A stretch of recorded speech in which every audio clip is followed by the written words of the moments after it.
పశ్చిమాసియాలో యుద్ధం ఎఫెక్ట్ సామాన్యుడిపై పడింది. గ్యాస్ బండ మరింత భారమైంది. గల్ఫ్ ప్రాంతంలో ఉద్రిక్తతలు, సప్లై చైన్ ఆటంకాల కారణంగా ఎల్పీజీ ధరలు పెంచేశాయి ఆయిల్ కంపెనీలు. వంట గ్యాస్ తర్వాత పెట్రోల్, డీజిల్ వంతు అంటూ హడలెత్తిపోతున్నారు సామాన్య ప్రజలు. దేశంలో వంట గ్యాస్ ధరలు భారీగా పెరిగాయి. గృహ వినియోగ ఎల్పీజీ సిలిండర్పై 60, కమర్షియల్ సిలిండర్పై 115 రూపాయలు పెంచుతూ చమురు సంస్థలు నిర్ణయం తీసుకున్నాయి. పెరిగిన ధరలు అర్ధరాత్రి నుంచే అమల్లోకి వచ్చాయి. దీంతో హైదరాబాద్లో ఎల్పీజీ సిలిండర్ ధర 965 రూపాయలకు చేరింది. ఉజ్వల్ పథకం ద్వారా అందించే సిలిండర్ ధరల్లో మార్పు లేదని ఆయిల్ కంపెనీలు స్పష్టం చేశాయి.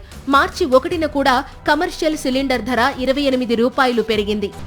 ఇరాన్ హర్ముజ్ జలసంధిని ఇరాన్ మూసేయడంతో ప్రపంచవ్యాప్తంగా ఇంధన సరఫరాలపై అనిశ్చితి నెలకొంది. ఈ పరిణామాలు ఎల్పీజీ సరఫరాపైన ప్రభావం చూపే అవకాశముందని నిపుణులు ముందే హెచ్చరించారు.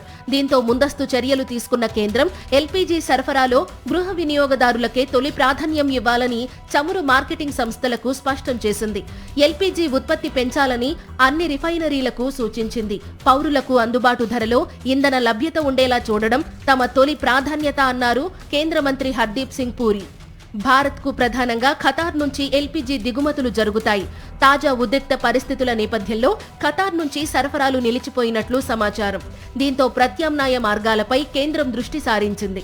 ఈ పరిస్థితుల్లో భారత్కు గ్యాస్ సరఫరా చేయడానికి ఆస్ట్రేలియా, కెనడా దేశాలు ముందుకొచ్చినట్లు సమాచారం. అవసరమైతే ఈ దేశాల నుంచి ఎల్పీజీ దిగుమతులు పెంచే అవకాశాన్ని కూడా పరిశీలిస్తోంది. వంట గ్యాస్ ధరలు పెరగడంతో త్వరలోనే పెట్రోల్, డీజిల్ ధరల మోత తప్పదనే ఆందోళనలు వ్యక్తమవుతున్నాయి. ఇంధన ధరలు పెరిగితే ఇప్పటికే ఆకాశాన్నంటుతున్న నిత్యావసరాల ధరలు మరింతగా కొండెక్కుతాయని సామాన్యులు భయపడుతున్నారు. అయితే కేంద్రం దీనిపై క్లారిటీ ఇచ్చింది. ప్రస్తుతానికి పెట్రోల్, డీజిల్ ధరలు పెంచే ఆలోచన లేదని స్పష్టం చేసింది. హర్ముజ్ జలసంధి నుంచి త్వరలోనే ఆయిల్ కార్గోలు నడుస్తాయని తెలిపింది. ముడి చమురు, పెట్రోలియం ఉత్పత్తులు, ఎల్పీజీ విషయంలో భారత్ సౌకర్యవంతమైన స్థితిలోనే ఉందని ప్రభుత్వ వర్గాలు భరోసా ఇచ్చాయి.